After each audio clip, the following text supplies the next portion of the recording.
바로가 너희 말을 듣지 않을 때 나는 손을 들어 큰 재앙으로 이집트를 치고 나의 군대여 나의 백성인 이스라엘 자손을 이집트 땅에서 인도하여 내겠다.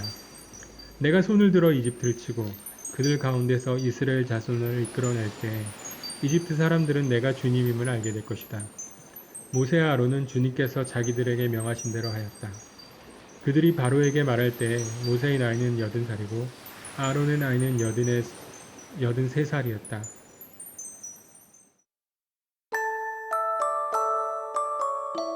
말씀 읽는 사람들 비전 장로교회 하나님의 벌을 받은 사나이.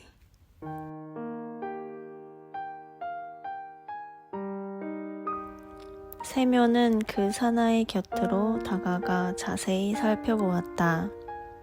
젊고 튼튼한 사내였다. 몸에 얻어맞은 흔적도 없었다. 다만 추위에 얼어붙어 벽에 기댄 채 눈을 뜰 힘도 없는 듯 세면을 쳐다보지도 않았다. 그러나 세면이 가까이 다가가자 사나이는 정신이 드는지 고개를 돌리며 눈을 뜨고 세면을 바라보았다. 그 눈매를 보자 세면은 사나이가 마음에 들었다. 세면은 펠트 신발을 땅바닥에 내동댕이 치고 허리끈을 풀어 그 위에 놓은 다음 두루마기를 벗었다. 자, 이야기는 나중에 하고 어서 옷을 입어요. 세묘는 사나이를 부축하여 일으키려 하였다. 그는 일어섰다. 날씬하고 깨끗한 몸매에 손발도 곱고 얼굴도 귀엽게 생겼다. 세묘는 그에게 두루마기를 걸쳐 주었으나 그는 소매에 팔을 넣지 못했다. 세묘는 두 팔을 끼워주고 옷자락을 잡아당겨 앞을 여민 다음 허리끈을 메어 주었다. 세묘는 헌 모자를 벗어 그에게 씌워주려고 하였다. 그러나 자기 머리도 추워 이렇게 생각했다. 나는 대머리지만 이 사나이는 고수머리가 길게 자랐으니 괜찮을 거야. 그는 다시 모자를 썼다. 차라리 신발을 신겨주는 게 낫겠지. 세묘는 사나이를 앉히고 펠트 장화를 신겨주었다. 사나이에게 옷과 신발을 신긴 뒤 세묘는 말했다. 이제 됐네, 형제. 좀 움직여 몸을 녹여야지. 그럼 다 좋아질 거야. 그런데 걸을 순 있겠나? 사나이는 일어서서 감격스러운 눈초리로 세면을 바라보았다. 그러나 말은 한마디도 하지 않았다. 왜 가만히 있지? 여기서 그냥 겨울을 지낼 셈인가? 우리 집으로 가자고. 자, 여기 지팡이가 있으니 기운이 없으면 이걸 집게나. 자, 걸어보라고. 사나이는 걷기 시작하더니 이내 성큼성큼 잘 걸었다. 세묘는 물었다. 자네는 도대체 어디에서 왔나? 나는 이 고장 사람이 아닙니다. 그야 이 고장 사람이면 내가 다 알지. 그런데 어떻게 이 교회까지 왔나? 말할 수 없습니다. 어떤 사람한테 당한 모양이군. 아닙니다. 나는 하나님의 벌을 받았습니다. 그야 모든 것이 하나님의 뜻이지. 하지만 어디에서 좀 쉬어야지. 자네 어디로 갈 건가? 아무 데라도 좋습니다. 세묘는 놀랐다. 나쁜 사람 같지도 않고 말씨도 온순한데 자기 이야기는 하지 않았다. 세묘는 생각했다. 세상에는 말 못할 일도 많지. 그는 사나이에게 말했다. 어때, 우리 집으로 가세. 몸을 좀 녹일 수는 있을 거야. 세묘는 집으로 향했다. 낯선 젊은이도 나란히 걸었다. 찬바람이 세면의 셔츠로 스며들었다. 술기운이 깨면서 차차 추워졌다. 그는 코를 훌쩍이고 마누라의 겉옷을 여미면서 생각했다. 아, 이거 큰일인걸? 외투를 사러 가서 두루마기를 없애고 벌거숭이 사나이까지 달고 가니 말이야. 맞들요나가 잔소리 깨나 하겠지? 맞들요나 생각을 하니 기분이 언짢았다. 그러나 옆에 있는 사나이가 교회 뒤에서 자기를 바라보던 것을 생각하자 가슴이 기쁨으로 벅차올랐다.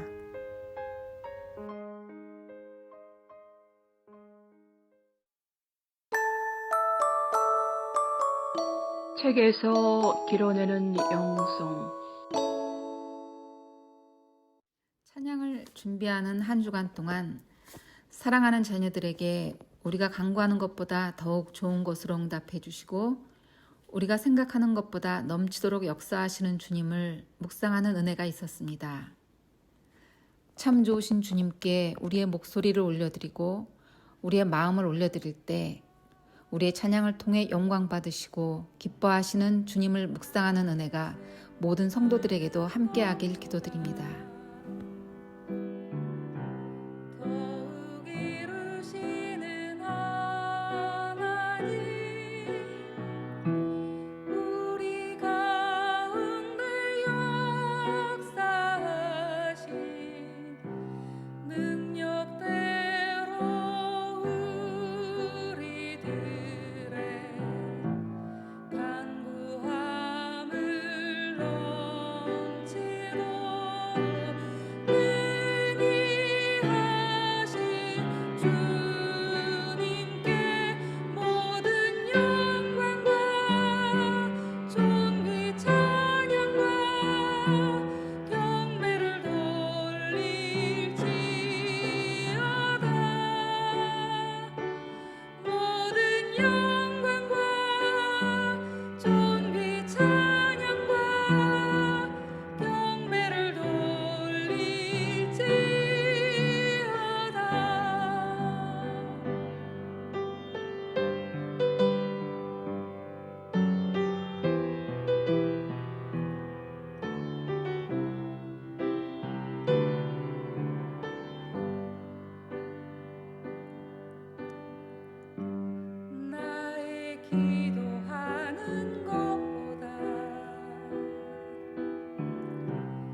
아름다운 소리, 찬송하는 소리, 비전 장로교회. 주님이 가르쳐 주신 기도, 마태복음 6장 9절에서 13절 말씀.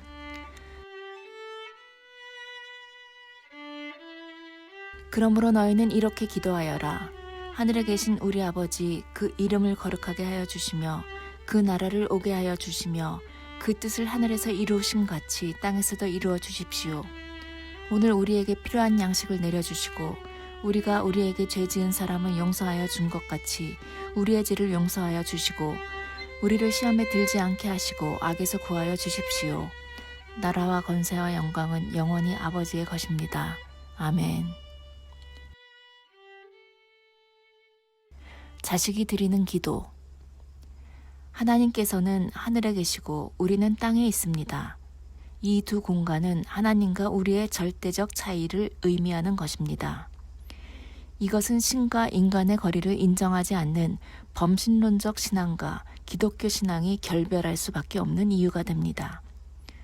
그러나 너무도 까마득히 높아서 이 땅의 사람들에게 그 존재의 의미가 무감각해지는 우주의 어느 별처럼 하나님이 계신 하늘 역시 무의미의 공간으로 사라져 버리는 것이 아닙니다.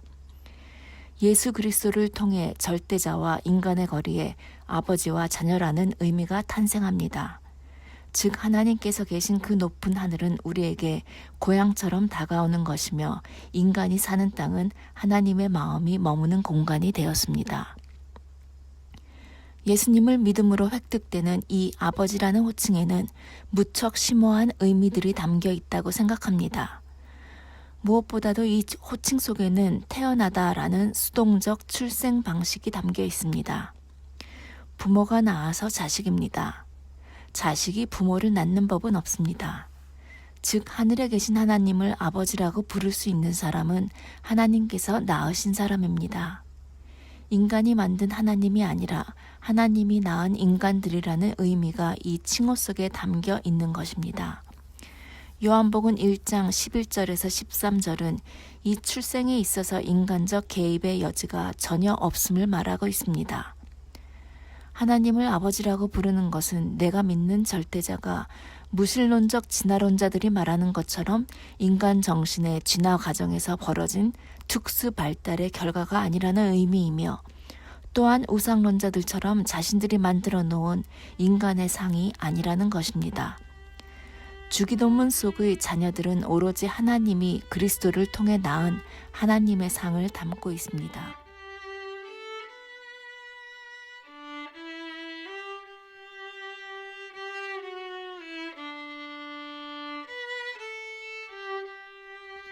그러나 예수님을 믿고 하나님을 아버지라고 부르는 자들이 태어나는 자녀로만 끝나는 것이 아닙니다. 하나님의 상에 따라 태어났기 때문에 하나님 자식다움의 능동적 성장이 있습니다. 사자가 낳아서 사자 새끼이지만 그 사자 새끼를 겁낼 하이에나는 없습니다.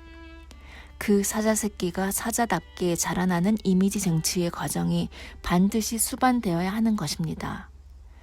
주님은 마태복음 5장 38절에서 48절 말씀에서 원수를 사랑하라는 말씀을 하셨습니다. 사랑에 있어서 이웃과 원수의 차별을 두지 말라고 하셨습니다. 그리고 아버지께서 악한 자와 선한 자 모두에게 해를 주시는 것처럼 너희도 이렇게 해야 하늘에 계신 아버지의 자녀가 된다. 혹은 답게 행동하는 것이다. 라고 말씀하셨습니다. 하나님으로부터 출생하였지만 자라남 혹은 됨됨이의 문제는 우리의 능동적 참여와 투쟁으로 가능해지는 것입니다. 하나님과 인간의 거리는 하늘과 땅, 거룩과 죄, 선과 악처럼 소원한 것이었으나 예수님을 믿음으로 절대자와 인간 사이에 아버지 자식의 의미가 탄생하게 되었습니다. 주님께서는 그 자식들이 아버지께 드려야 하는 기도를 주기도문에서 가르쳐 주셨습니다.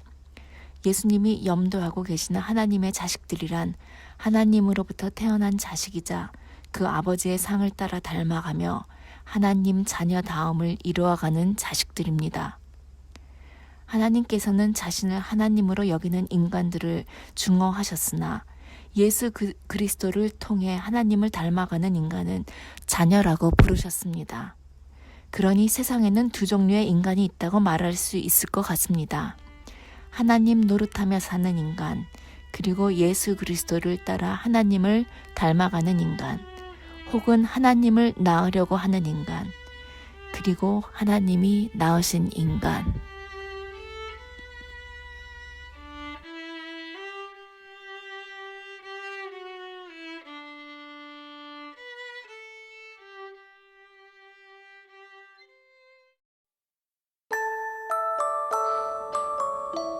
말씀 붙드는 사람들 비전 장로교회